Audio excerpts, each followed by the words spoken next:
and Schooley bringing the fire. Tampa Bay squad taking it higher. Strikes on the ice, lightning so bold. Hedman, Cooch Point, the story unfolds. We the Thunder, feel a roar. Tampa's team, we want more. From the rink to the crowd's loud sound, Coach Cooper's leading, we run this town.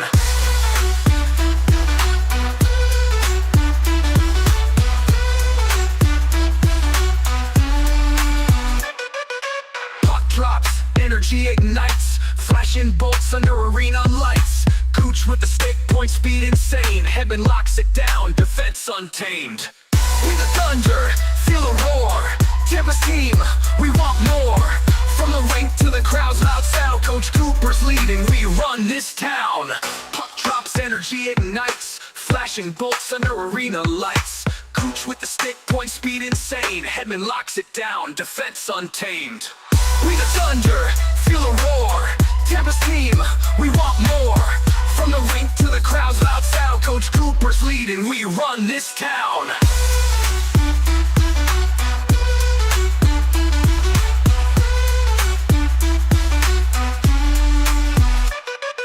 Shooter calls and Schooley breaks it down, analyzing plays from the best in town. Podcast vibes with that hype so real, breaking the ice with a champion feel. We the Thunder, feel a roar. Tampa's team, we want more. From the rink to the crowd's loud sound, Coach Cooper's leading, we run this town.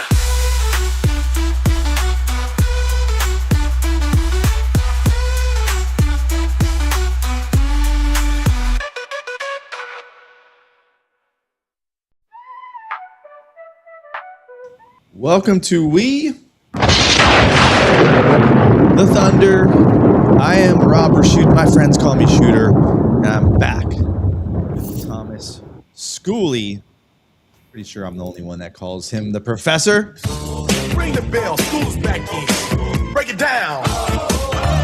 Wait, are you going to get too sentimental if we play the Stammer song? Are you going to break down and cry like some people on Twitter might? No, that's my next game I'm going to. That is. Stammer game's coming up. Had to wait all season for it. But yeah, Stammer's coming back to town. You and I back together. Don't forget Perblux too. Pervix is coming back too.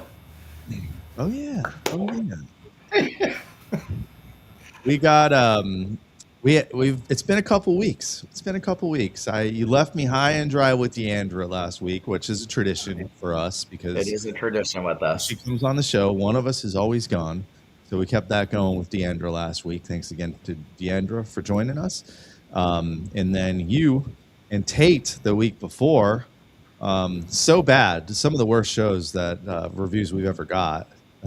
Just kidding. No, we had a show in between me and you together. Did we? Yeah. Because you talked about how crappy me and Tate were. And then that's true. I forgot about that one. That was the highest rated show. Yeah. No, it's just like that time of the season, right? Where we got a couple weeks left, and let's just you start trouble. Yep, that's the time of year we're in. Just get to the playoffs. Let's get to the playoffs. Everybody can cool off when we get to the playoffs. But yeah, tonight, plenty to talk about. The West Coast trip, great success. We've got last night's game, which was a wild game with the Wild in town. Another big win. Some crazy goals in that game. We had the breaking news today. And yes, we're going to talk about it on our Lightning podcast. Victor Hedman on a leave of absence. Look, I have a Hedman jersey on. I guess we were going to come on here and just talk shit about Hedman for an hour. Well, fuck. We'll get to that. There you go, Michelle going troublemaker. I'm the troublemaker. No, here's the thing. I'm going to stand up for myself. I'm not going to let people on Twitter talk shit. So usually I do avoid the trolls, actually. But no, once you start to put words in my or Thomas's mouth, that's when you're in trouble. That's when you're in trouble. So we'll cover it. We'll get there. So the other thing I want to talk about is all of a sudden, Cooch Is he a lock for MVP? Don't answer that. We'll get there. But all of a sudden last week, like that's all that I'm seeing online is this is the year for Cooch, and rightfully so. You aren't here when we were talking about it with Deandra, but we were recapping all those awesome stats that came up where he's getting compared to Lemieux, and all the stats that he's had in the limited number of games compared to McDavid. He's played less games than McDavid, but even just since January, right? What a run he's been on. And yeah, at this point, with how many weeks left in the season, he's going like this, where McDavid and McKinnon have kind of just kept pretty flat.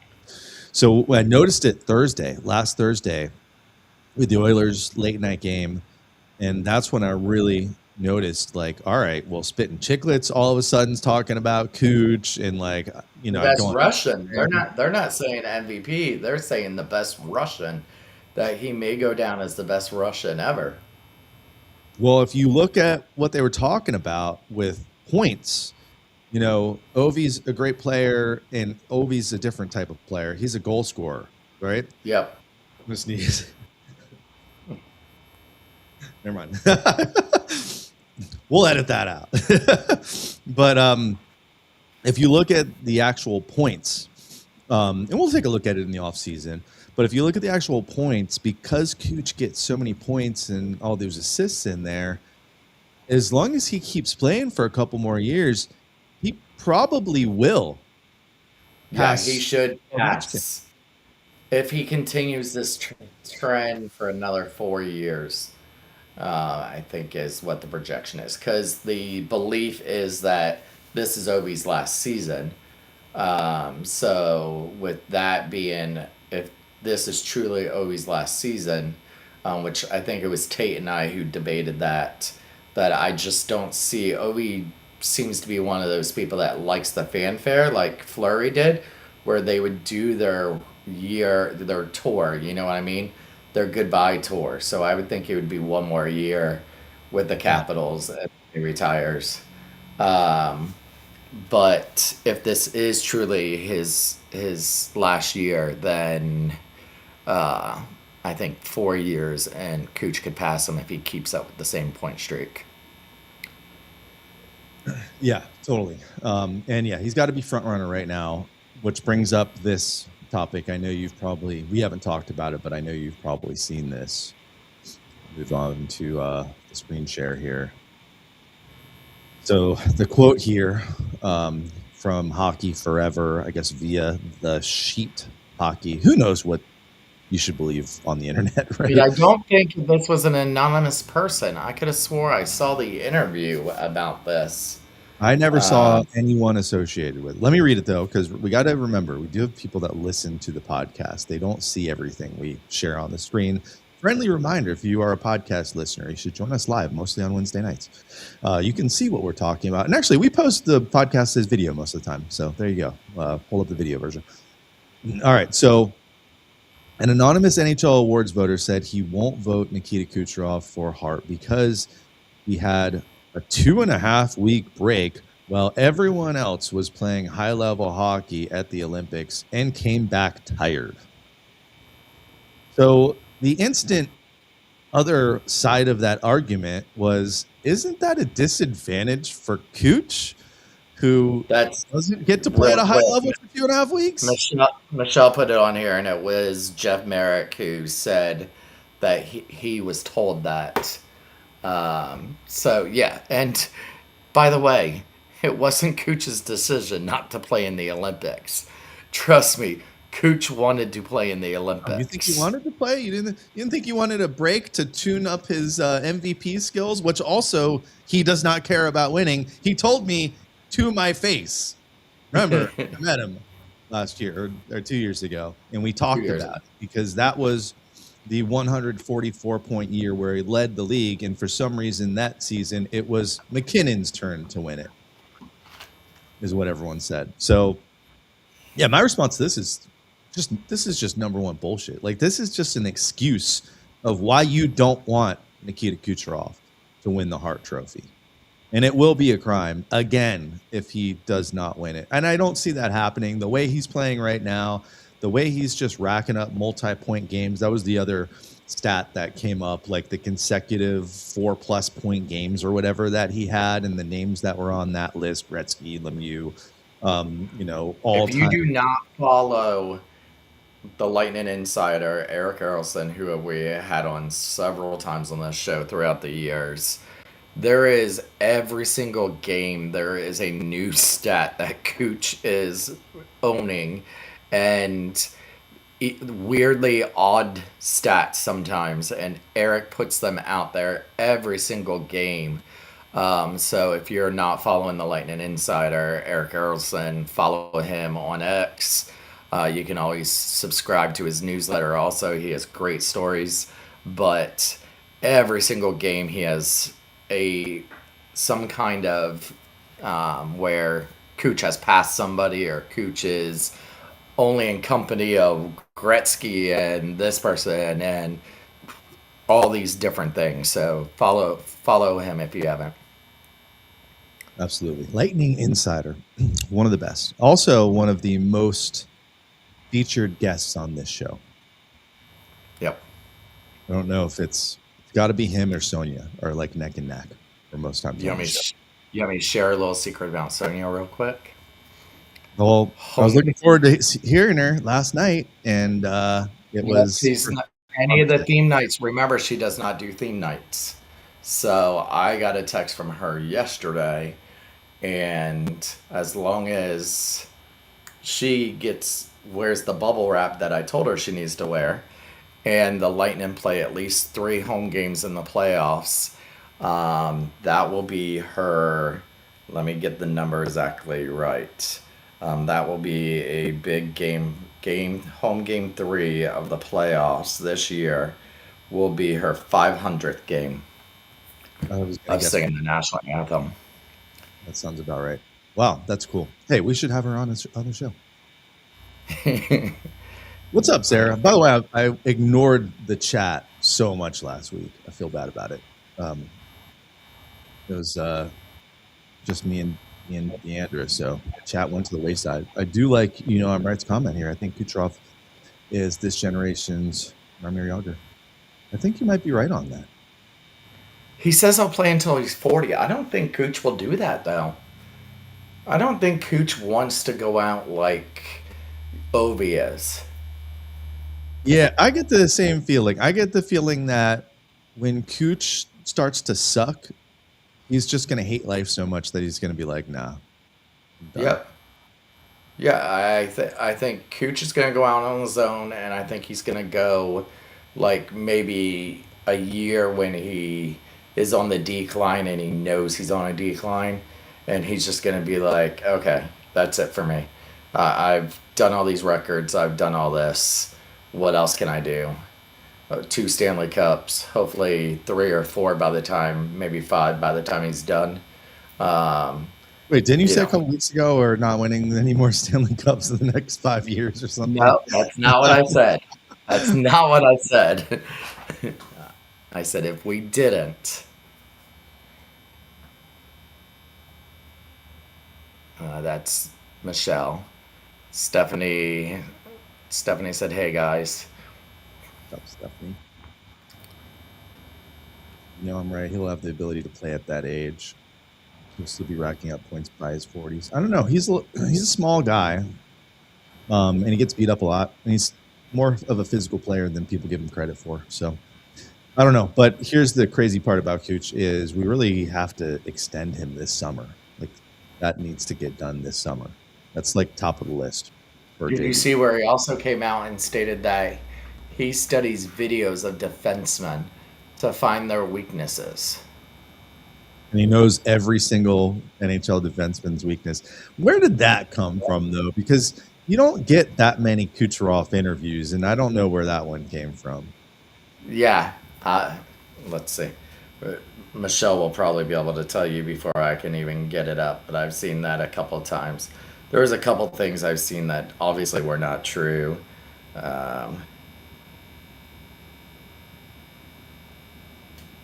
Michelle says it's fake too. I don't know. Most stuff I see about Kucherov, I don't really believe unless I hear it from him, or it's those crazy stats that we see. We know those are all true. So it says, yes, it was. It's explicitly stated that he studies defensemen as part of his rigorous preparation to dominate in the NHL. His focus on understanding their tendencies to create scoring opportunities. I believe it. I mean, if you watch him play, it kind of looks like he's got a cheat code. Teammates and commentators have pointed to his obsessive video study and his dedication to learning from game film as key factors to his elite scoring availability.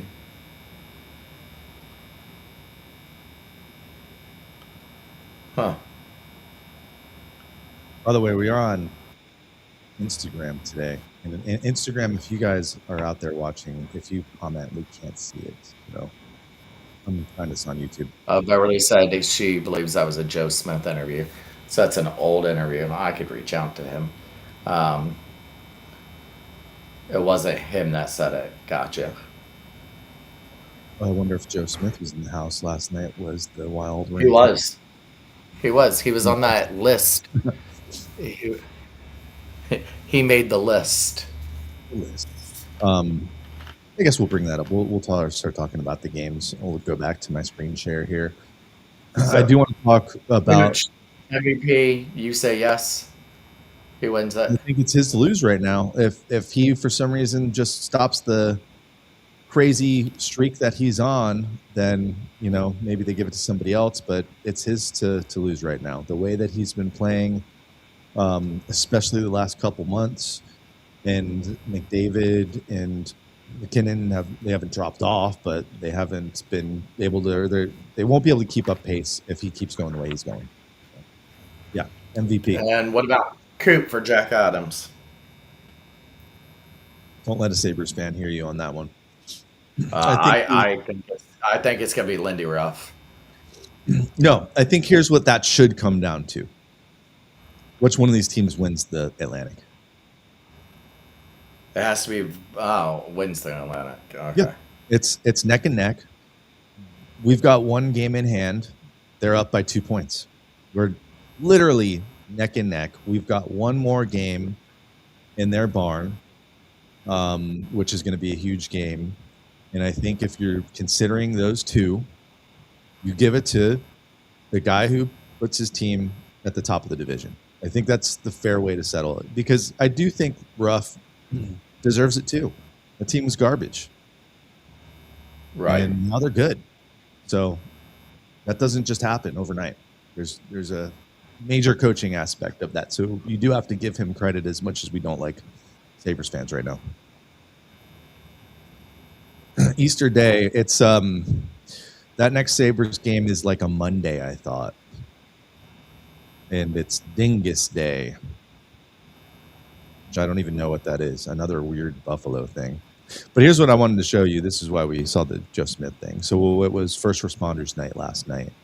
And this was a little bit of a surprise, where they dedicated the moment of silence, of course, for the first responders who had passed away, but also they honored Jesse Pierce, who I believe was like a beat writer for the Wild. She covered the Wild for NHL.com. Okay. So yeah, a writer for the Wild passed away tragically. So with her 3 kids. Yeah.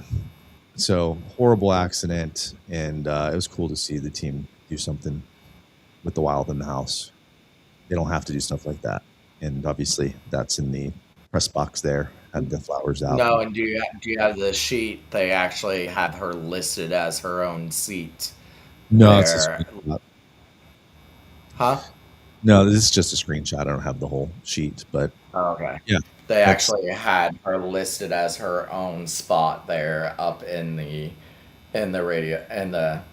booth. And I can tell you, we have gotten the chance to be up there a handful of times, and those people up there really know each other. I mean, literally, we were like the rookies not knowing anything up there. but everybody else knows each other. So, all the way from our side of the side with Jay, with Eric, with the chief, all these people knew who she was. So, Yeah. Well, I mean, yeah, you've seen it with our media folks. A lot of them have been on this show. They're kind of like family. They're friends, and they've been together forever. And it's probably tough for like a new guy like Ben who comes in last year. Like he's got to insert himself in there with all of them. 2 years ago, Ben was 2 years. You're there now. Dang. Yeah. Well, it's not a good job, but yeah, I think Sarah says it all right here. Nice job by the Lightning there. All right, let's rewind, though. I want to go all the way back to Vancouver. 6-2 win. Kind of expected that one. By the way, when I posted the schedule for this next week, the 4 games on the road trip, or Vancouver Oilers Flames in the Wild. I guess I did the week before. So it was Seattle, Vancouver, Oilers, Flames, that 4-game West Coast road trip. I said, yeah, I think we're going to go 3-1. And people acted like I was fucking crazy. 3-0-1. Starting to think it's not me. It might be Twitter. That's crazy. But we went 3-0-1. Vancouver, not a problem. And we're starting back here on from last Wednesday night. But we played Vancouver on Thursday. That was one of my favorite things that happened this week. It started, I think, in that game. It might have started in the Seattle game. Do you know what I'm talking about? They did it for most of the road trip. My favorite Bolts news this week. Or I guess last week. The Dave trade. Oh, yes. It confused so many people. People are still confused. What happened to Dave Randorf? I didn't really catch the reason why, but they traded spots. It could be speculation, but people were saying that. Hey, time out! Time out! We don't want any speculation on this show. Don't say that. Randolph had something he had to attend in Tampa, and so he wasn't going to be able to do all the media spots. Okay, so he was at home because he still did the radio. Right. With Phil. And I don't think Phil was on. Yeah, Phil was on there, and Phil is not going to go on that road trip. Right. Phil doesn't go on road trips. I think for the most part, people loved it on both sides. It was good to get Michigan on TV, and because you don't always hear him if you're always watching these games on TV. I don't listen to the radio that much. I see like the replay of Dave calling it after the night after or whatever. But that was cool to get him on TV. And then Randorf on the radio side. I didn't really get to listen to that. But we know Randorf. He's good. He knows what he's doing. We've had him on that twice. But yeah, that was my favorite thing that they did last week, besides all the winning and beating those West Coast teams. But yeah, 6-2. Nikita Kucherov. Sorry, that's cracking. Let me go back. 6-2 Canucks. This was another great game for Nikita Kucherov. He had a 3-point game. Sorelli with 3 points. Radish put in a goal and an assist. And from the start, it looked like Lightning were going to win this game in Vancouver, and they should have beaten Vancouver. So get the win that they should have had. The game that I had as a possible loss, of course, was going to be against the Oilers on Saturday night. And the Lightning. It looked it. 4 points for Nikita Kucherov. McDavid did score. He had his 399th career goal in that game, and he did score the first goal, but it was the Lightning that stormed back, scored 3 straight in the second period, and then Oilers tried to mount a comeback with a goal in the third period, but Nikita Kucherov ended that pretty quickly with his 40th goal, and Sorelli capped it off with the game winner. Not the game winner, the empty net goal to make it 5. Very physical game. Yeah. Very physical game. A lot of fights. You saw a couple times you saw Connor McDavid get annoyed. That's some comments made after that game that Connor McDavid has now tried to walk back since that game and saying that people took it out of context. Basically saying that the Lightning are coach great, and that they're not. And then when people asked him to elaborate, he said, "You're gonna have to talk to Knobs about it," and then walked it back and said, "Well, I didn't mean it like that." But did make some really good comments about the Lightning on how they're a great team, coached by a great coach, and have a great system, and has not been well liked since he said that. Best part of that game, hands down. Nikita Kucherov comes in, a couple points behind McDavid. McDavid scores the first goal of the game, and halfway through the second period, Nikita Kucherov gets out of the box, scores his first ever shorthanded goal to take the lead 4 points over McDavid in McDavid's barn. And then the craziest part was on the other end that started the whole breakout as Cooch was getting out of the box. Lilleberg's flattening McDavid. Like, remember, I told you, I've been taking notes on some of the best moments of the season. And there's been a lot of like really, really cool moments. And that's on the list. Like that was such an awesome play. And if you look back at it and say, when did that tide turn from McKinnon, McDavid to Cooch for that Hart? Look at that one play. I mean, that was the game. That was the game Lilleberg made his return with a big cage as Coop did it, and Hetty was they announced Hetty was out sick for that game. So we had Lilleberg in and Hetty was out. Yep.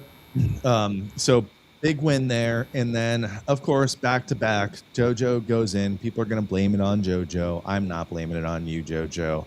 Got a tough job only being able to. I mean, that's a tough job only being able to play once every month or whatever he plays, man. That's rough for a goalie. But Lightning did have 35 shots on goal to 29. Calgary didn't get the win this game. McDonough had a rare goal, his 6th of the season. Radish had his 19th, added 20th last night. Holmberg with a goal, but it was the big dogs that did not show up. Cooch did have a point, but that first line that had been dominating, Calgary found a way to shut him down, and that was the difference in this game. And I mean, it looked like we were going to come back and win this game with about 5 minutes left. That's when Holmberg tied it. And usually we got a good record of coming back, but no, it was Strome that actually wins that game in overtime. So it was an overtime 4-3 win. The Lightning get a point on a tough road trip where you missed it, but we recapped how the Lightning had done in previous road trips over the last 2 years. This specific West Coast trip, they actually do pretty well. They usually go the last couple of years like 3-1, 3-0-1, something like that. So there you go. They did it again. And what a way to come back to Tampa and start a 7 home game stand that almost just kind of takes you right into the playoffs. And they did it in pretty spectacular fashion last night. A 6-3 win against the Wild, who a lot of people forgot gave us a pretty good beating in Minnesota not long ago. 5-1, 6-1, they beat us. Vasi had that misplay on the puck. It was the whole like curse of Dan Cloutier that maybe came back, but that does not work in our house, right? So first responders night, full of penalties. A lot of penalties for the first responders. A couple fights. Perry bloodied up. He got beat up. Sabrin, I don't know. He ended up bloody too. So maybe we shouldn't be fighting so much because we're not great at fighting. But I still like our chances. I feel like when we have kind of these things happen, it makes our team play harder.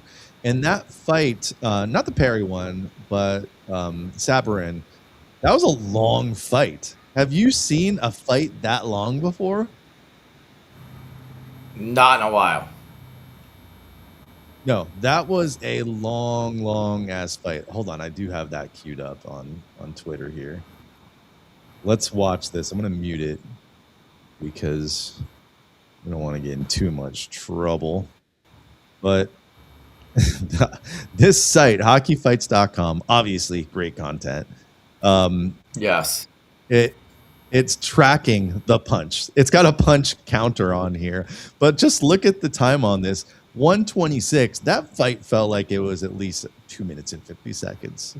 Like here, we're not even punching. We're waiting for somebody to make the first move, and then these guys just start wailing on each other. I was at the game actually last night, and I saw this from a TV outside. All the good stuff happens when I get up to go to the bathroom or get a drink. But I swear I was standing there watching this fight for 5 minutes, and man, yeah, this was a good one. And I think what they're going to show you here, Sauburn threw more punches. But yeah, big fight there. And then I do want to bring up one of the goals of the year. 2 of the goals of the year are owned by this man, Eric Chernak. Do you remember his first goal? He's got 2 goals this year. 2 of the best goals of the year. Do you remember his first goal of the year? No. Well, I could not find it on Twitter. I was looking before we started. But it was, he kind of took it right to the house. He took it around the defense and then like deked and backhanded it in. Do you remember it now? Like it was like, whoa, I didn't know that guy could do that. You don't remember? No, but I can anyway, trust me, it was one of the best goals of the year. And you're like, wait, Chernak can do that? It was an awesome goal. But this goal, not as much skill, but this was some of the craziest shit I've ever seen. Hold on, let's see if we got a better view here. Before the game. I love this top view because this top view is from the camera that he breaks. First of all, goalie, huge mistake here. And then somehow Chernak is the only guy around. He's supposed to be playing defense right now. But no, he's up here and finds that puck. And the craziest part is obviously the camera's shattered right in the center of the net there. And nobody called it a goal. They kept playing. I found it. It was in the they were wearing their stadium jerseys at home against the Panthers. Well, are you going to show it? Or are you just going to tease us? Yeah. Sorry. Hold on, we'll make you. It's a kind of a long play here.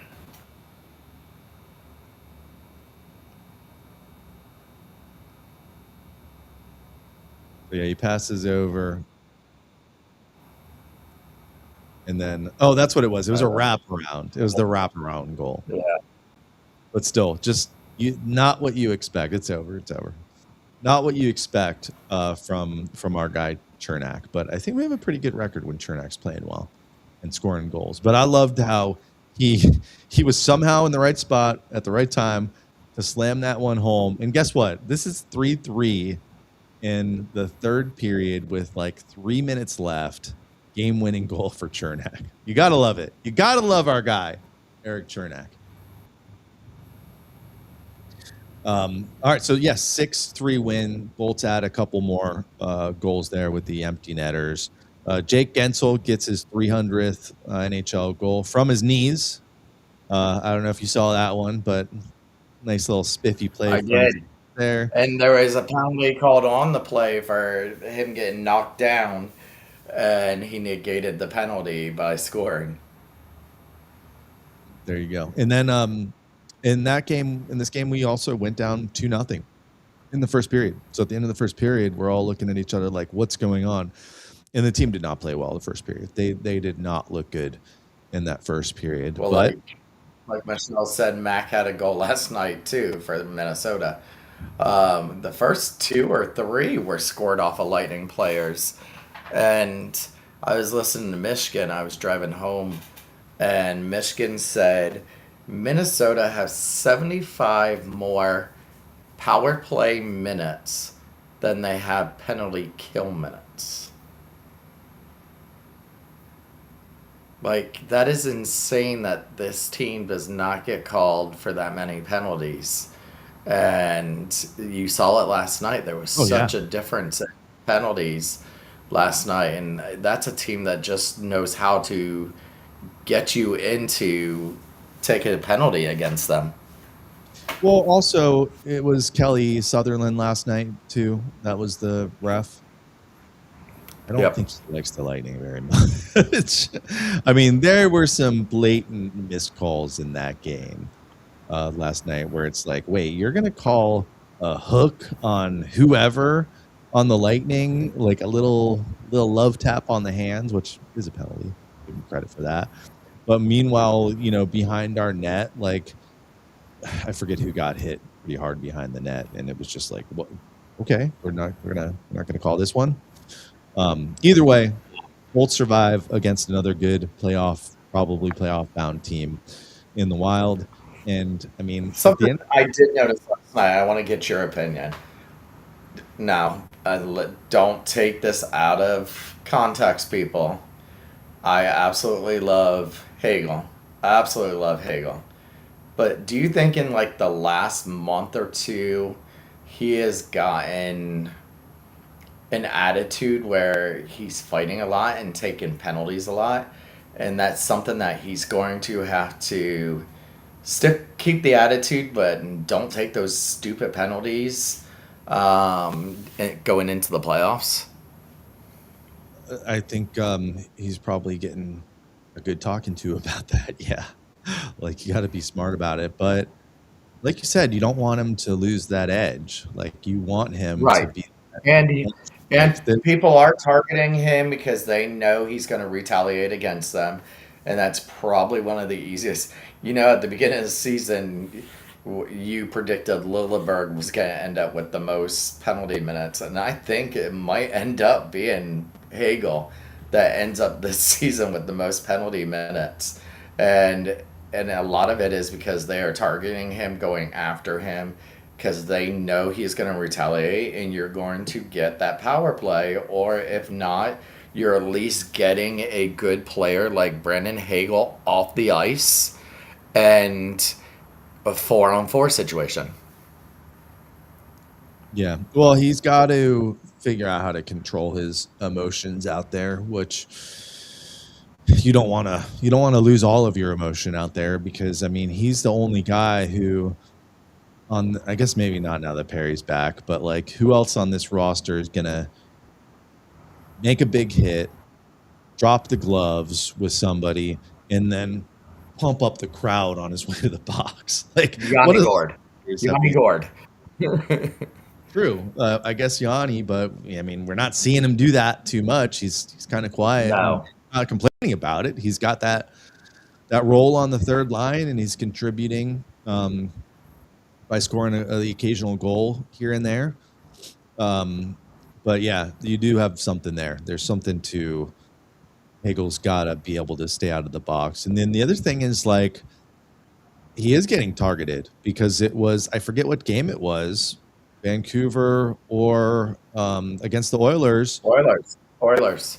Was it the Oilers? I mean, he gets crushed against the boards. His head crushed against the boards, and thankfully he comes back.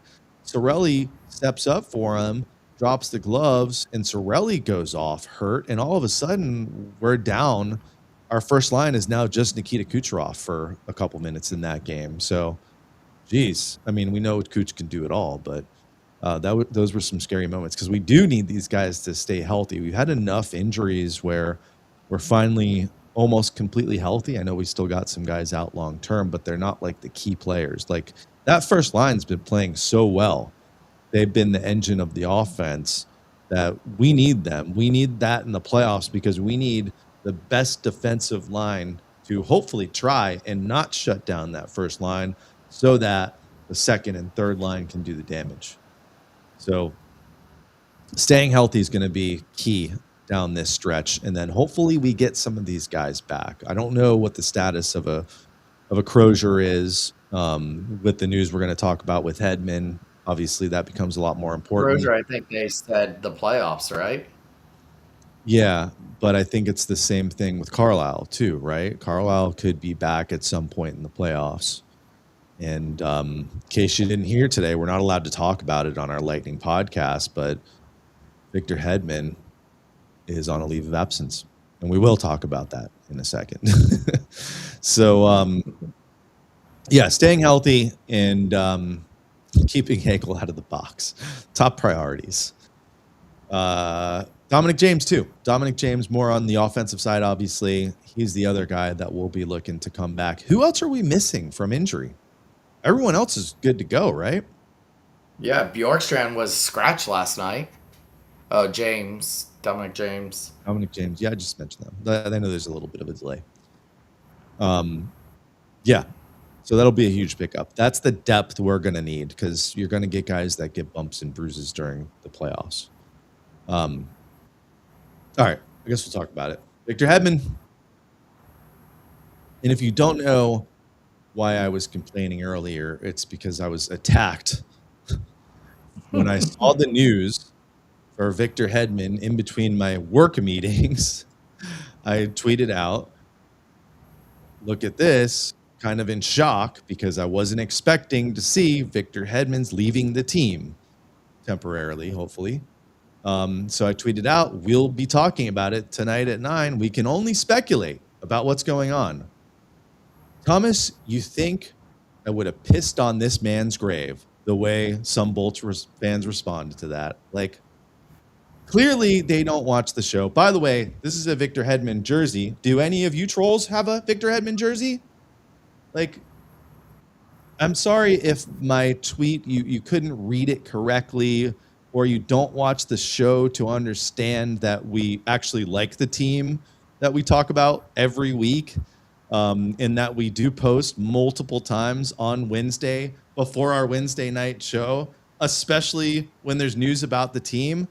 So if you're going to come at me, especially with your faceless profile and your no-name profile, fuck off. That's my message to you. Fuck off. It's my show. If you don't want to listen to it, fuck off. That's going to be the little clip that gets tweeted over and over again. I don't care. I don't care.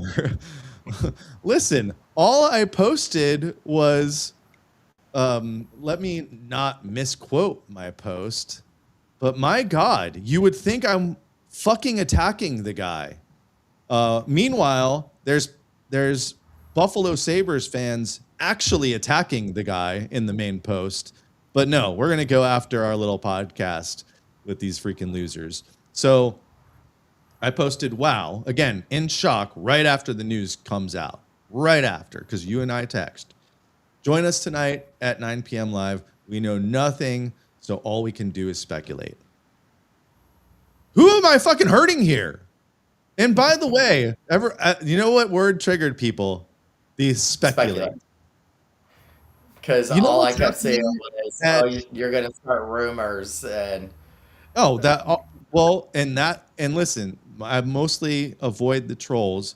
But when you start to put, I said it earlier, when you start to put words in our mouths, when we're going to talk about it, we're doing it right now, that's when I get pissed. So again, you can fuck off. Don't listen to the podcast. I don't care. Don't follow us. I don't care. I was looking at a couple of your profiles. You follow the Penguins. You're number one fan for the Penguins, the Lightning in the Wild. One of them is pick one. Isn't one of them like, I'm so-and-so's number one fan and he's going to want me someday? You know, I had some of the same reactions in Thunderbolts when I posted in Thunderbolts. Of course, everybody's saying, you know, thoughts and prayers are with Hetty, his family. Nobody knows what they're going through. Yeah. I've had people this is DM the thing me. we're going to talk about. Right. I've had people DM me, but now people are starting to bring in, well, this is because maybe people shouldn't have been criticizing his play previous. Okay, I have made no bones about it. I have not liked Hetty's play at all this year. And You're not allowed to when we say had that anymore. You're not allowed to say that on anymore. right.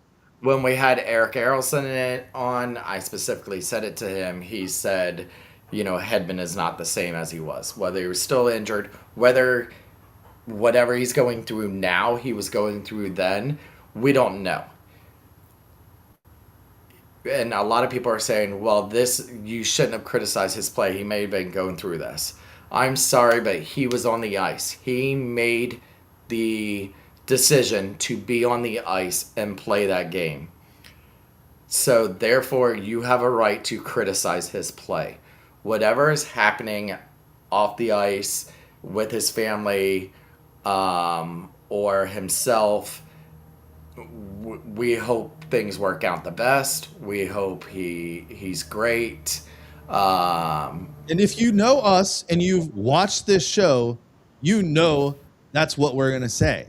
And that's how we feel about Hedman. We've been watching the guy for years now. Like, the reaction was like, we're going to come on here and shit all over the guy, not knowing what's happening with him. Like, get a fucking life, trolls. And I'll put the chat in the chat if anyone is actually wants to come on and put yourself out there on camera, on mic, not behind a faceless profile. Feel free, because I put myself out there, and I don't back down to people. I know when to back down. School, you know that. I won't cause a fight. I think you'd back me up there. But Yeah, when you I would be the one to cause a fight. when you put me in a situation where, again, you're going to put words in our mouth, that's when I have a problem. So once again, if you don't like our account, don't follow. Fuck off. There's no bigger Lightning fans than you have on right here. We've almost done 250 fucking shows. Show some goddamn respect for this show, bitches. I won't deal with it. And listen, if you have your face and name in your profile picture, then you can talk smack all you want, but don't hide behind this bullshit, and don't put words in our mouth. Come see what we're going to say. What we said was not that bad. Of course, we're going to talk about the biggest Lightning news of the day. Don't act like we're going to sit here and slander Victor Hedman, one of our favorite players, and just make During this road trip, the Lightning announced he was out due to illness. He left the one game, we know, due to injury, correct? Then the next game, he was out due to illness. Then the third game, I think it was out due to illness. Last night, nothing was stated. And then the Lightning came out today saying that he has took a leave of absence from the team for personal reasons. Please respect their wishes and their privacy. Well, we all know that right there leaves the door open for speculation. Not that it's any of our fucking business what is going on with him. Not that it's any of our fucking business what has transpired. But that's all you're going to have. When I tell you I have probably at least 10 people that have messaged me and said, this is what they've heard, this is what they've heard, this is what they heard. Oh, you mean people speculating? Right. But even if I could confirm any of them, I surely wouldn't put it out there. I mean, it wouldn't be my business to put it out there. So... And that was one of the comments that pissed me off. And if I can find it fast enough, I'll shout it out, because this guy's just a straight up troll lately. Is the one that I showed you of, oh, you guys are just going to go spread rumors and shit on him. I'm like, go fuck yourself, bud. Jake and Bake at Bolt_RN86. You're a hell of a fan, bub. This is one that I was on the actual Lightning's tweet, and I thought this one really. There is a personal side. Listen, there's a personal, and this is the Bolts guy, Dyson TFN. There is a personal side of things, and then there's a business. Personally, I wish him the best. From a business standpoint, how long will he be unreliable to the team? We will find out, but there are hungry players ready to take his place. And I agree with that. I agree that these he's not been, whether he's been dealing with this, whatever it is, all season long, he's been in and out, in and out, in and out, and inconsistent as a player. I have said this time and time again. When you pay for a product like the fans do, you have the right to criticize. I hate when people say, well, that's a bandwagon person, or they say you're not a true fan, or you don't play hockey. If you can do better, you go down there. I say the same thing. If you go to a restaurant and you have a shitty experience at the restaurant, if your food comes and it's not the way you want it, you complain or you don't pay for it. If you're going to pay for something, then you have the right to have a say of the way you want it. Doesn't mean it's going to happen, but I pay a lot of money to watch the Lightning for a very long time. And so therefore, yes, I'm going to critique on what I think and can I play? Hell no. I'm too fat. I can't play hockey. I'm not coordinated enough. No, I can do. You wouldn't even see me on some ECHL team, except for maybe I can fight. That's about it. Nobody's paying you $8 million a year to play. So yeah, no. But if they were, So, I would be pissed. I would be talking about it. But you have the right to be able to critique a team and critique a play. That's what we do. That's what a lot of people have made their careers out of doing. You know, there isn't, a lot of them are former players, but some aren't. And they make a career out of doing this. A lot of your reporters for these teams have never played or have just played a pickup league like Shooter does. So you have the right to critique it. Now, when it comes to a personal side like this, a leave of absence, could we start 10 different rumors? Oh, hell yeah, we could. Are we going to? No. Can we talk about his play on the ice? Absolutely. It's been down this year. I don't think anybody can say his play has been good this year. When he's been on that ice, it is not the Victor Hedman that we have known. Was it something mental from what he's going through? Could be. Doesn't stop that he was on that ice and we were not a better team with him on the ice this season. Yeah.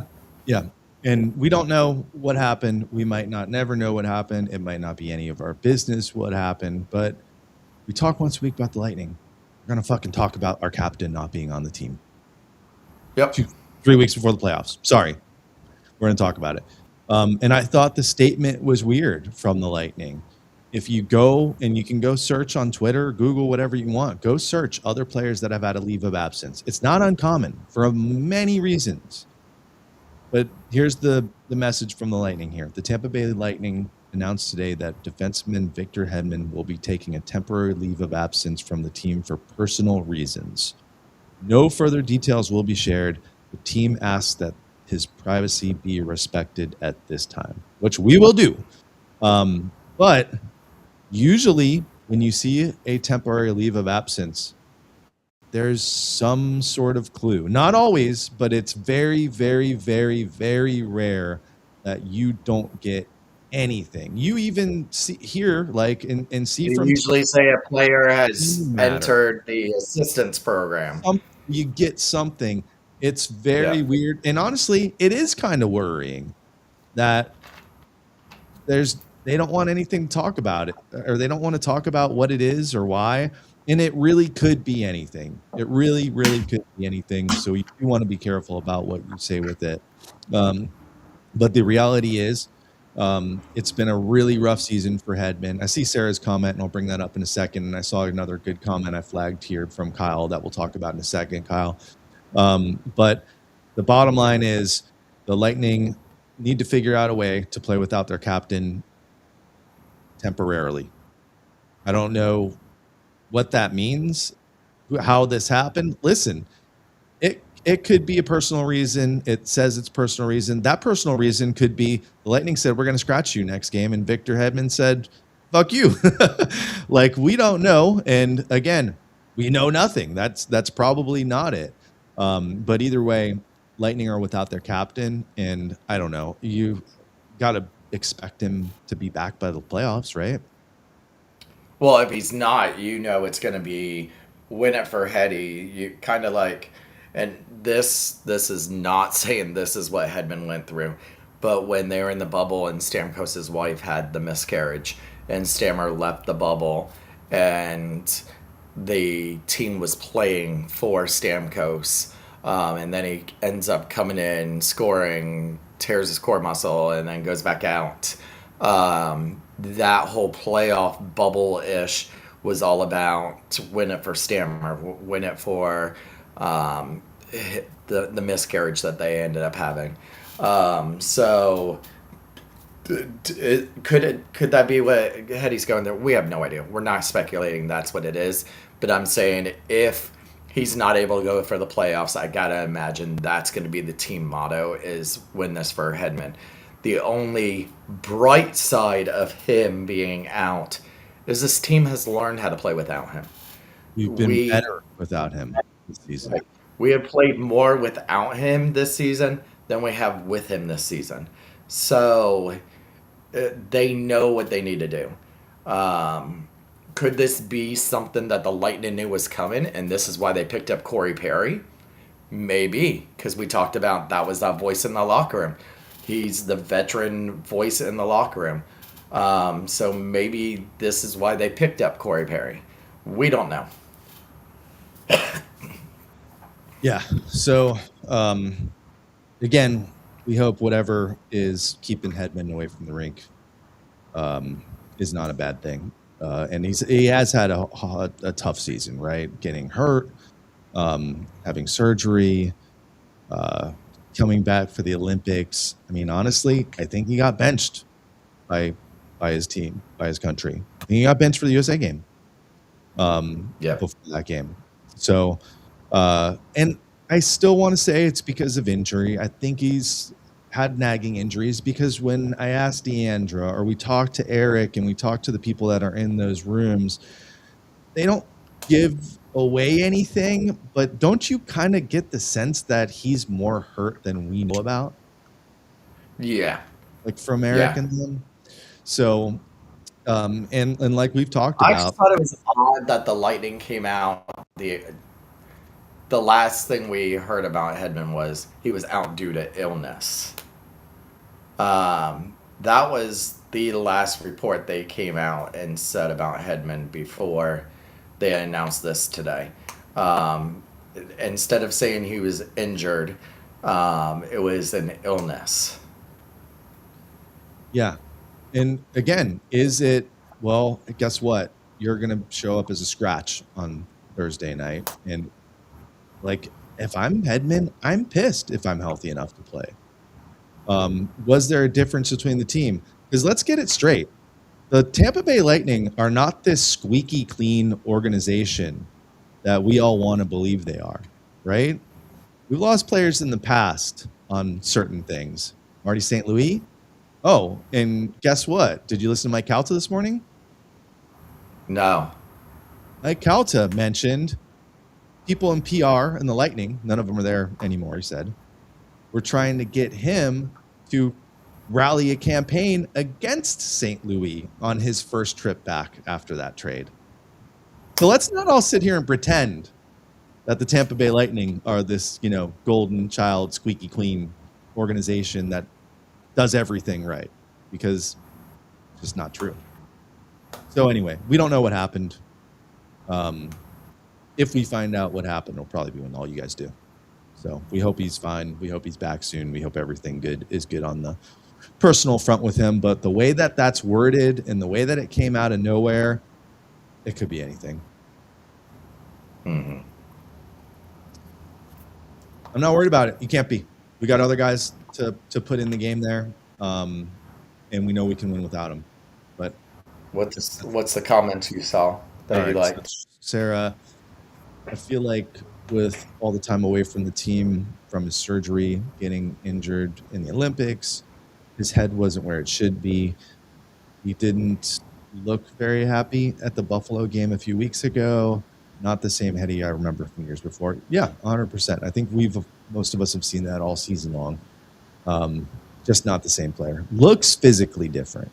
And I was saying it 2 weeks ago with you. I was like, hey, I mean, if you can start playing a lot, you can drop that weight real easily when you're a big boy like that and get that skating back under you. But I don't know. We'll have to see what happens with him.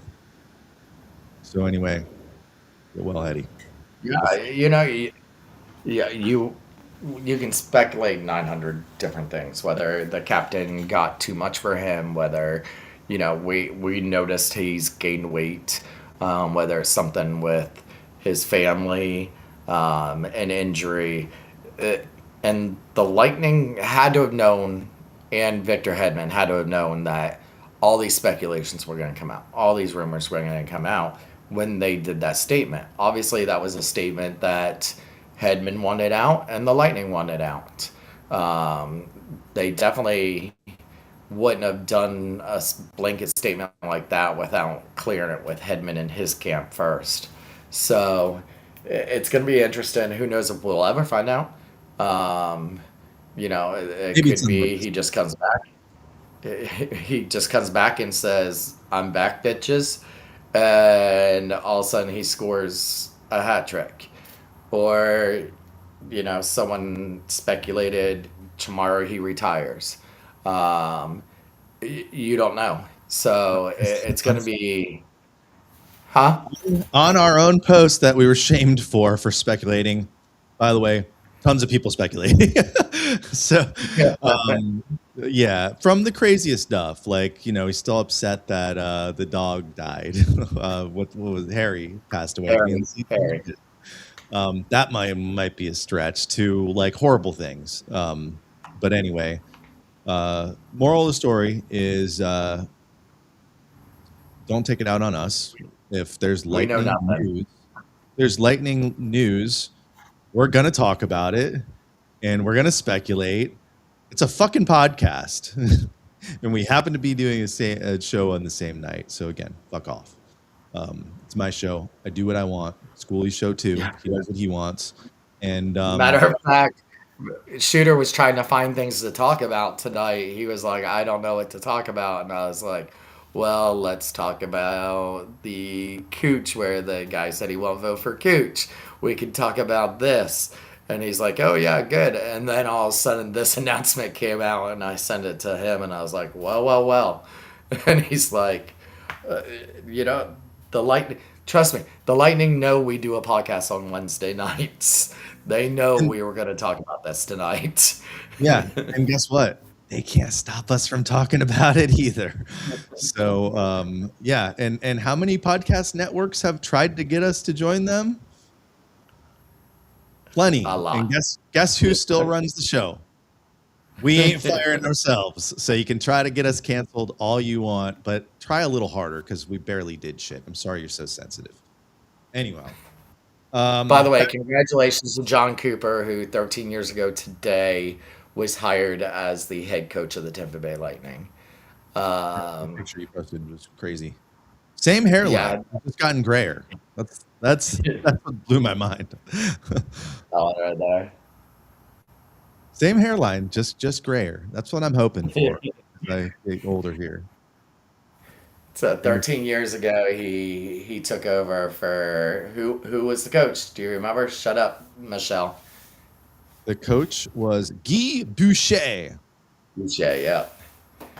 Guy Boucher, who would not say how he got that scar on his cheek. Don't you speculate. Do not speculate about you motherfucker. You don't want to upset people here. All right, we got stuff to talk about. Where was that comment from Kyle? Kyle's probably long gone. He's been offended. I'm not sure if you guys saw. I did not see this. David Pagnotta just said Radish wants a similar JJ Mosier contract. He's looking for 6x6. I'd take it. I'd do it. I don't love the 6 years, but for $6 million. Cap's going up. McDonough's numbers going down. I do $6 million for Mosier. Or sorry, And for Bjorky going off the Bjorkstrand's gone. You got it covered already if you want that deal. I think the problem is you got to sign him now, because if and when he hits free agency, I think he can probably get more than that just from the desperation of other teams. And, you know, we didn't even talk about his bomb last night for goal number 20, ties a Tampa Bay Lightning record for goals by a defenseman. You know, the other two defensemen that had 20 goals? I saw this answer, so don't ask me. I'm asking you. No one else to talk to here. I was waiting. I thought you were gonna ask them. I was like, I saw Eric who tweeted out. I was gonna say, I think Michelle would know, and maybe Beverly would too. No, I wasn't telling you to shut up this time, Michelle. I was telling you to answer. So one is Dan Boyle. Does anyone know the other one?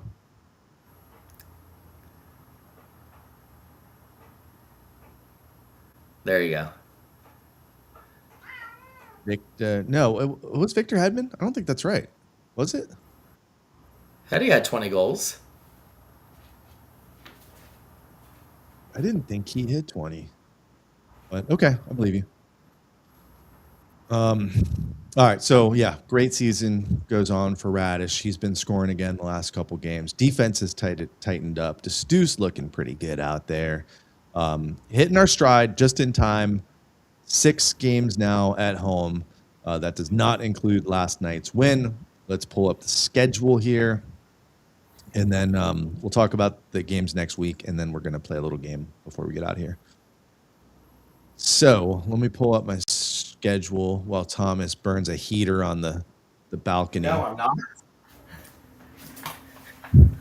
Good, because I was tinkling. Is that what that's? You know, something else I was thinking about was that, you know, JBB came out and said that they would not be offering Radish anything until the end of the season. Now all of a sudden we started getting talk that they were now having a conversation with Radish. Did they know this thing with Hedman was coming up? Speculation, but we do have two different things where you had JBB say he was not going to discuss a contract extension to now they're talking about a contract extension. So, well, I think there's a whole bunch. Well, definitely. We said how dumb it was before. I mean, you signed every other D-man that was up this year during the season, which they typically don't. Right, during the season, and then you leave the only other one who's doing your best defensive performance, and you say, you know what, we're going to let him, he deserves a lot of money. We're going to let him test free agency. Now, all of a sudden, last week it comes out, now they're negotiating with him, and then today it comes out, Hedman. So I'm wondering if, this has been something that has been in the works for a little while. It'll be interesting to see. I really think there's more to it than we know. And Yeah. I don't think it's anything that's like a horrible, horrible thing. Because remember, I mean, go look it up. If people go on one of these leaves with their teams and it's a family thing or, death in the family or, whatever it is, usually Although they did not. Darlene did come back today. And his fiance, who had a transplant, she was finally able to travel back home, and they showed her at Buffalo, and she got a huge reaction. So when Darlene originally took his leave of absence, they did not announce why also, until I think like a couple days later, after her transplant was completed and she was out of the woods, they ended up announcing it. That makes sense. And who knows? It could be an emergency, something like that really is none of anyone's business except for his. We don't know. We might not never know. But sorry. They'll never know. They'll never know. They'll never know. You know what we will know? If the Lightning will beat the Kraken on Thursday night, 7:00 at the bench. So yeah, Kraken come to town. Kraken put up a decent fight when we played them a couple weeks ago. We did the live broadcasts that. Oh, that was the game we did. Yeah, I mean they stuck in there. I felt like we were the better team the whole time, but they stuck in there. So I'm not too worried about tomorrow night's game. I think we take the win. It's the Saturday, Sunday. So again, let's play the game we always play for back-to-backs. When does Vasi start? We need like a sound effect for that. Which goalie starts the back-to-back? I have been right on every single one of these. All right. Well, Senators or Predators? Yeah, you got to play them against Ottawa. I'll take Predators. Why against Ottawa? Division game? Division game. It's the first game of the back-to-back.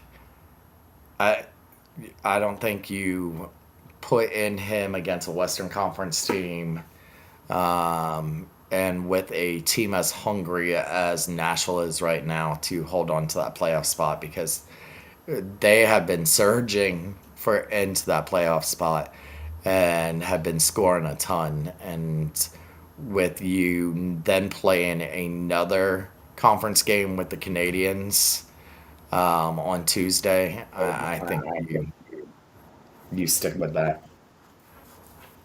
Yeah. But does Vasi like day games? Do we know this? Does he like day games? Do you have a preference? Well, that's what was it, around the same time that the stadium game played, right? That was at 6. Or did it end up? Yeah, but Saturday's game is at 1. The rare home day game. I'm actually going to be there. Not tomorrow, It's but 5 o'clock on Sunday. 5:00 Sunday. I'm going to go Saturday. I'm going to Sunday. the early game. I know you're not going to miss Sunday's game because you never miss when Peter Forsberg's in town. Yeah, no, perfect. Perfect. Yeah. Perfect. You never miss perfect stuff in town. And then you're not going tomorrow, are you? Our friend Tay's going to be at the game. Yeah, she messaged me. And she's got a meet and greet afterwards with Bjorky. Yeah, I was talking to her earlier. We are not going to be there. But Tomorrow night is Pride night. Saturday is Saturday Kids Day. Michelle, you'll know. Probably. Is Saturday or Sunday Kids Day? Probably. It's Kids Day. Bring in my It's kid. usually that 1 o'clock game. Kids Day for me. Yeah, I think Kraken should be an easy win. It's NHL, so none of them are easy wins. Senators, that's an important game for Lightning. Saturday's the kids game. All the mascots, different mascots will be there for, it's always Thunderbug's birthday party. So I do know the minor league team for the Pittsburgh Pirates, their mascot Marty is going to be there. Marty the Marauder. He's going to be there with one of my buddies. Huh? You know him? Yeah, I do. I do. That I gave my tickets for Saturday's game to someone who's bringing their 5-year-old kid that's never been to a game. So they were looking for tickets, so I gave them my tickets. Perfect. All right, so Kraken win, Senators win, Predators win, Canadians win 4-0 this week. We got to lose one of those games.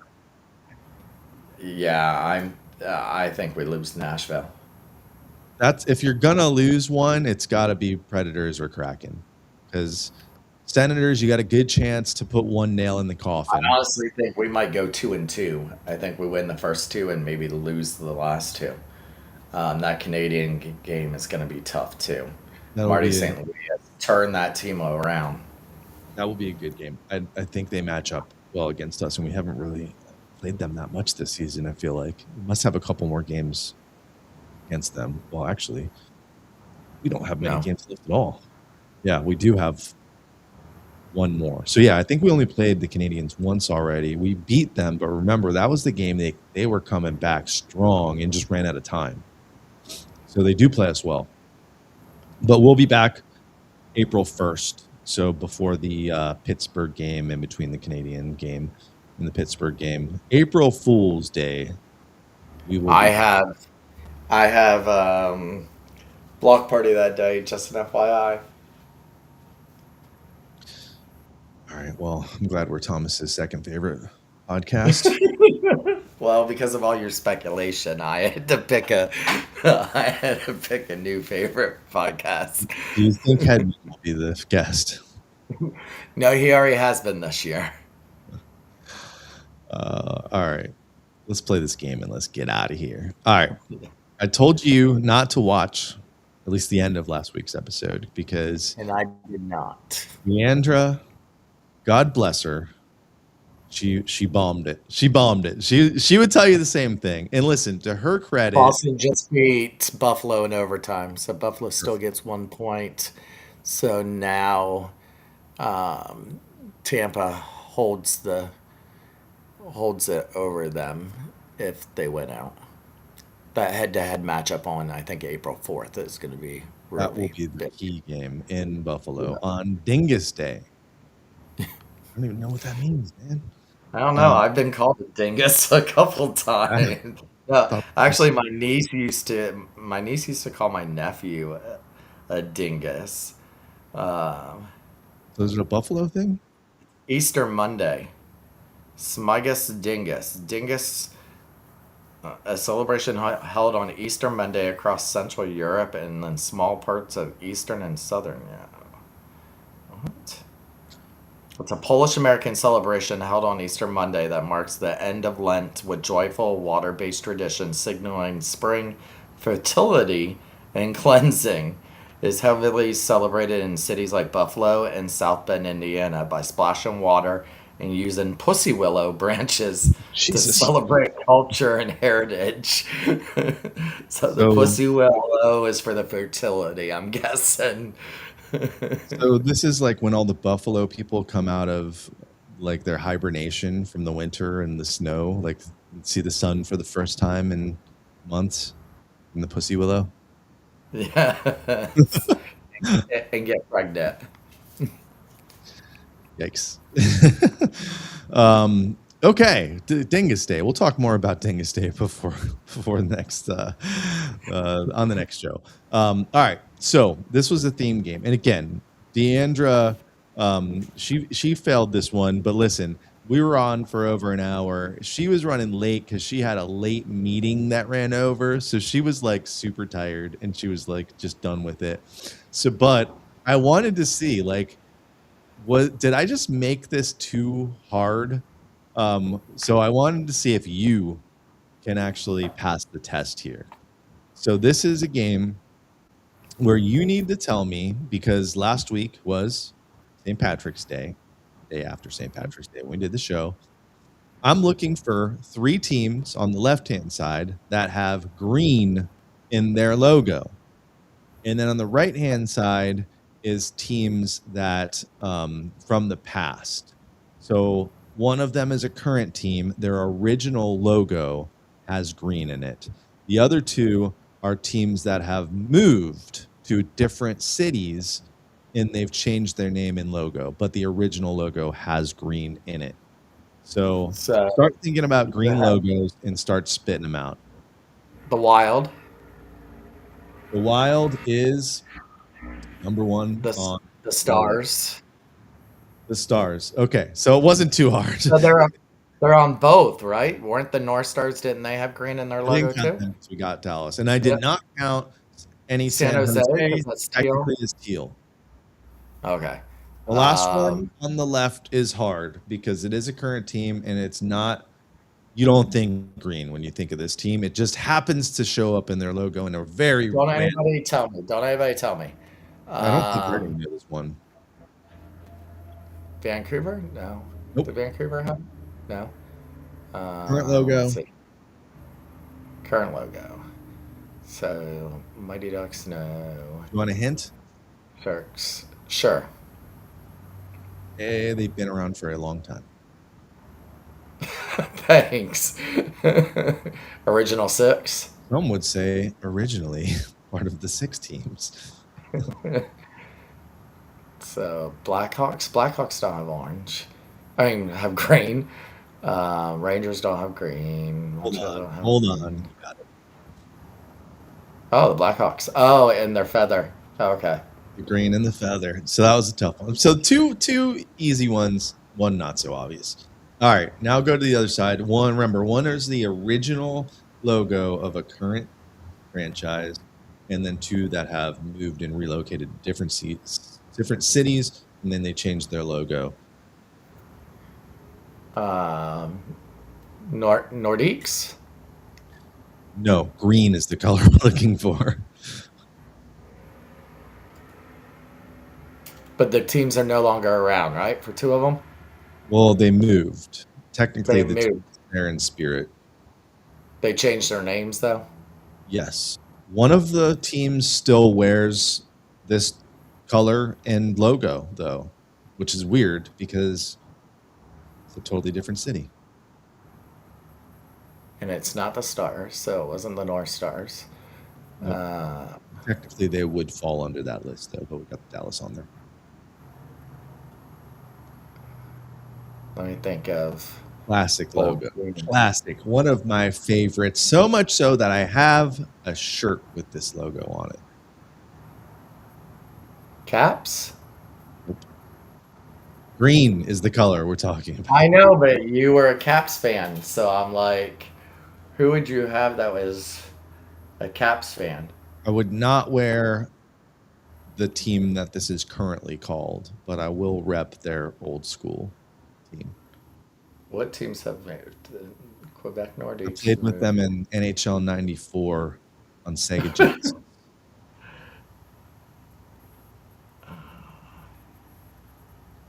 Oh, let me think. One who team else moved has recently. One team moved a while ago. One team still exists. Arizona? Ding! Coyotes, green pants. A lot of people forget about that. Wile E. Coyotes, green pants. So, yeah, there was some green. They still say Arizona's got a chance to come back and bring back the Coyotes. All right, next think northwest, and then the other one think northeast. And they both have no. One of them's still the same team, right? Correct. And it can't be Seattle, because that's going to be. Well, is that green? Nope. Who moved for the Northeast? I gotta make these games easier. Yeah. I thought I was working with true professionals here. Well, we just played one of them. They do still wear this logo. It's a throwback. One of the worst original logos there is, though. We just played them. Yep. Say it. Vancouver Canucks. Yeah. Oh, that was the original. Which shirt do you wear? Which shirt are you wearing? That's the one you haven't about? guessed. Oh gosh. And it's a team no longer around. It's like one of my favorite franchise names and logos. Clean, original. Unfortunately, plays in a city that we don't like anymore. I mean, I like the city, but I don't like the team. East They have a Coast. team now. Got a good team now. Very Boston? good. No, Pittsburgh? Pittsburgh? No. The Boston? top teams in the East. Buffalo. Carolina. The Whale. Whalers, Hartford Whalers. I should have known that. I have seen that shirt too. What a simple yet awesome logo this is. You notice the whale, the W, and then if you H is invert, metal. the white is H. Yeah. And Carolina milks this baby all they can. If you go to their stadium, you see a whole wall of Whalers merchandise. I think that's the coolest thing about the Carolina Hurricanes. Guessing she had it. She knew what it was the whole time. I know. So, all right. Well, sorry, Deandra. I made the game a little too hard. I could not get Quebec out of my head. For some reason, I just get them and the North Stars just kept going in my head as being two defunct teams. What's Brass Bonanza? I don't know. Explain yourself, Michelle. What that means? Brass Okay, Bonanza. so April 1st, next Wednesday, we'll be back. Hopefully So, celebrating some which wins. ones did Deandra get on that? She was, I think she was not into it. I think she got the Wild, and then the rest were a struggle. But again, this is like the end of the show. It was not her fault. It was we both had long days, and the game was a little harder than I thought. Dallas was my instant one, but then I knew Minnesota. Obviously, we just played them, but I like Minnesota's logo. It was their goal song. Oh, Yeah, I never really got to see the Whalers play because what year did they move? Let's see. It had to have been late 90s, right? When they moved to Carolina. Had to be, 'cause they 97. won the Stanley Cup. That's why I said Sega Genesis NHL 94 because I was playing that game when I was a kid and they had the Whalers on it. So, yeah, May Now the 6th, California Golden Seals. 1997. The Hartford Civic Center. That name rings a bell. And there you go. Yeah, Brass Bonanza theme song. Often celebrated by Hurricanes. Boomer just signed on. By the way, I don't know if you saw. If you don't follow Bolt's Breakdown, do it. He's got a trivia question every day. He's got a great newsletter you can sign up for. He tweets 9,000 times a day.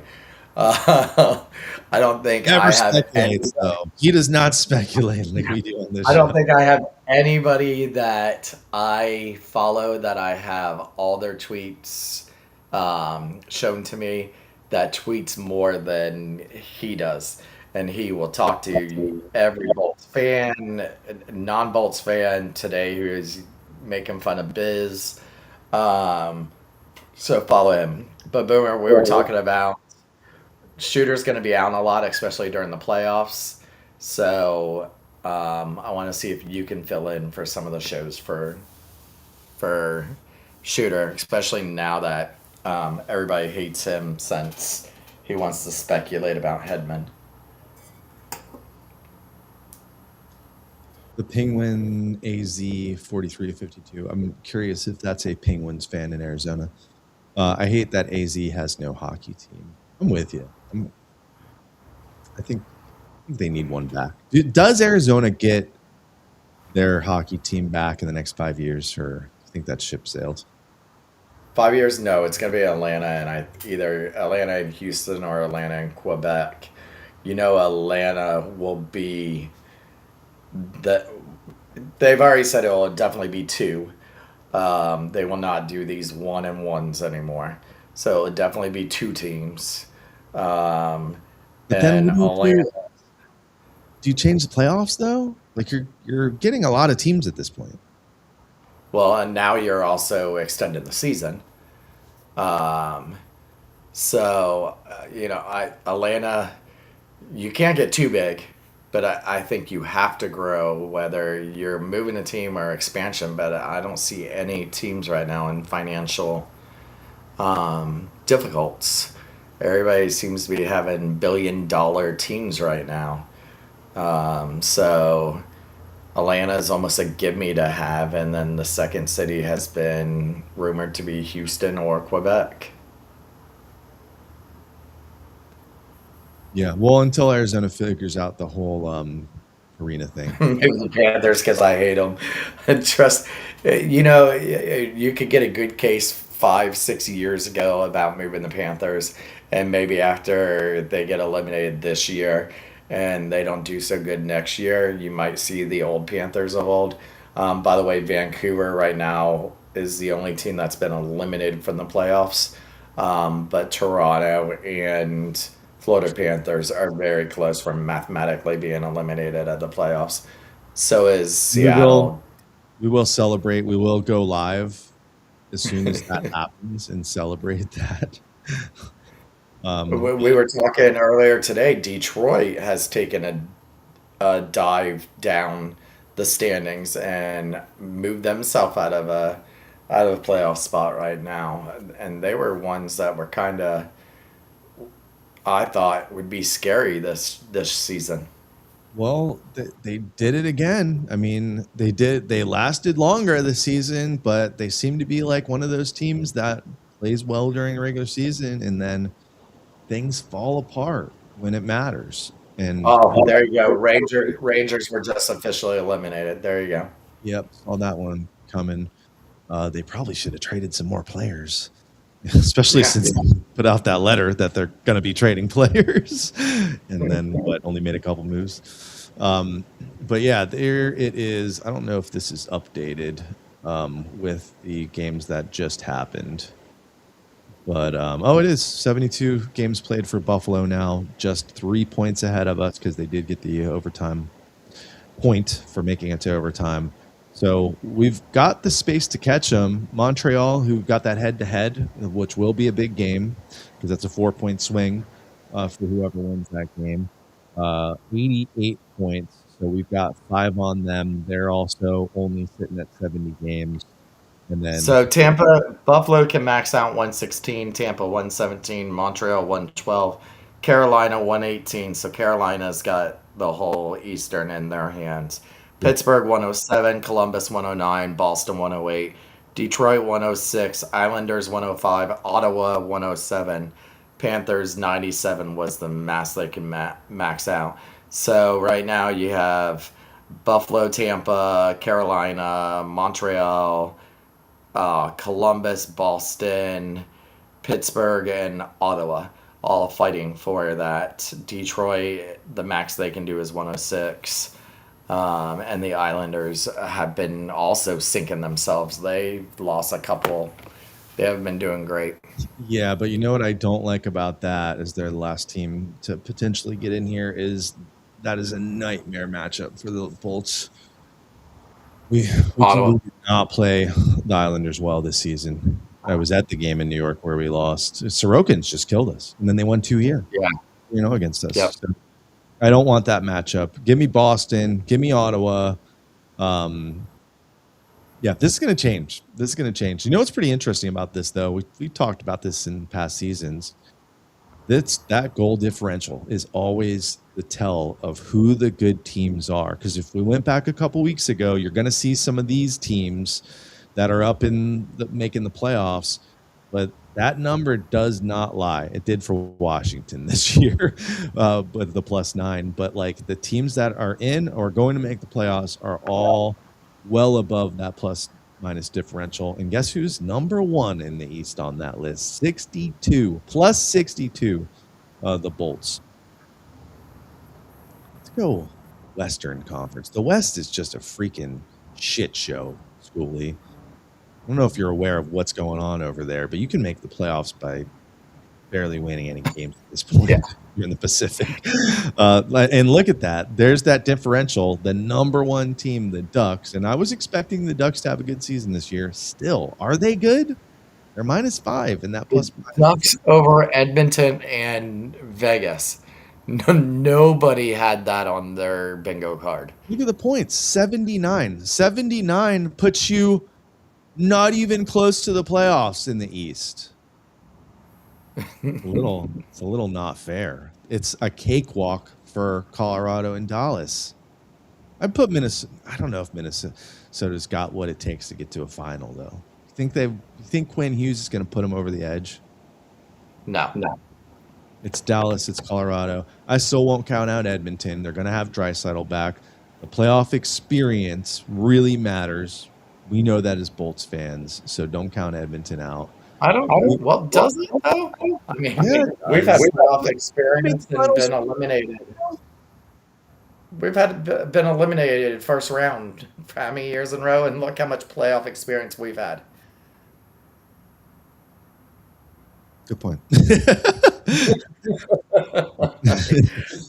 um, but yeah, I mean, these teams are just committing robbery. Nashville might make the playoffs with 77 points. The Kings, who should have been better this year, hanging on. And I mean, look at that, minus 27 for the year, and you're gonna maybe make the playoffs. Utah, good for them. Plus 22. I mean, they're right up there with these top three as far as that plus minus differential. But oh, there it is. Vancouver's got the E.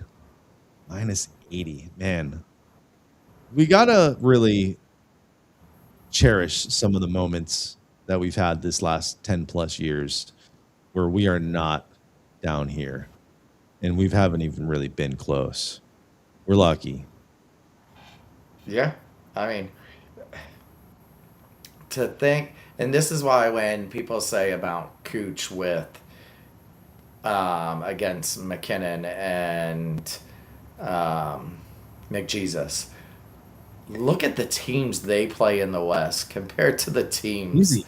the Lightning play in the East. I mean, the goal differentials, the points, just and for Edmonton not to be in the top of theirs. I mean, Colorado's winning, running away with that, but they should be. I mean, you put Tampa in that conference, and Cooch could have 200 by the end of the season. I mean, give him a whole bunch of games against someone like Nashville, somebody like Winnipeg, someone against Vancouver, someone like, you give him those 3, 4, 5 games against those division people, and he would tear that up. Yeah. No, you're not wrong. And we will do a full breakdown. I might just do my own video because I think I did one last year on the difference of how we do the playoffs today, which is stupid, with this stupid wild card, versus 1 through 8, which is how it should be. And you heard that in the meetings, they came out and Bettman was 100% against that playoff scenario. Well, it's at some point they're going to have teams that are wanting it changed and players wanting it changed because you're going to see some unfairness. And you're going to see it this year with the whole East versus West thing. But well, we've heard of the players. I mean, the players, even when almost all the time, and Michelle can verify, these block party tapings, the players are asked about this, and the players want the 1 through 8 seeding. They do not want this kind of, and I wouldn't be surprised if it's in the next CBA. Yeah, maybe. We'll see. But I will, I mean, it's interesting to kind of look at, and I will do the full video once we get to the end of the season to show how much of a difference it is, because it really was a difference last year. Like, it would have been a whole different playoffs, because we don't play in the first round. Edmonds' reasoning was the hockey is the only sport that has great matchups every single round. Where the other teams do the 1 through the 8 and all that stuff, where you have great seedings every single round, even your first round. But I think 1 through 8, you would still have some great games. Well, the problem is you're putting, like, Tampa last year in Florida in the first round. Whoever loses that matchup, which was us, gets screwed because we were better than a first round exit last year. The Panthers, I mean, at the end of the day, they were better than us last year. They beat us. But think about a Eastern Conference Finals with Florida and Tampa, which the current format could happen, but really hard to happen. Like, the odds are against it. So I don't know. We would play Columbus right now if it was 1 through 8. And what's the difference? Who do we play in the current format? It would be Montreal. Yep. But the other problem is, and we did kind of see it last year, because didn't Carolina get spanked in the Eastern Conference Finals? Yep. So we're forfeiting really good matchups later in the playoffs to have really good teams potentially square off and knock each other out in the first round. Yeah. Yep. I don't know, but obviously we'll be looking at that a lot over the next couple weeks here. Keep our eyes on the stats, see where Cooch is at, and if he can maintain his pace of just, casually scoring 3 points a game. But yeah, we're getting down to the nitty gritty here. Only a couple weeks left until we're at the playoffs. Don't forget, when the playoffs come along, we switch to playoff mode, which means we are live after every playoff game. I say we, but it might be Thomas Schooley and somebody else, because I'm gonna do what I did in the past. That's worked really well for the Lightning. When I leave the country, the Lightning are undefeated in the playoffs. And that's the sacrifice I make, Thomas Schooley. So speculate about that. All right. Are we done? Are we done here? Yes, we're done. Okay. All right. We will be back next Wednesday night. I don't have a guest currently, but we'll let you know on Twitter if we do have a guest for next Wednesday night, probably around 8, 9 o'clock. Follow us to find out when. Until then, this has been We the Thunder. Don't forget to be the Thunder. That's it? That's it.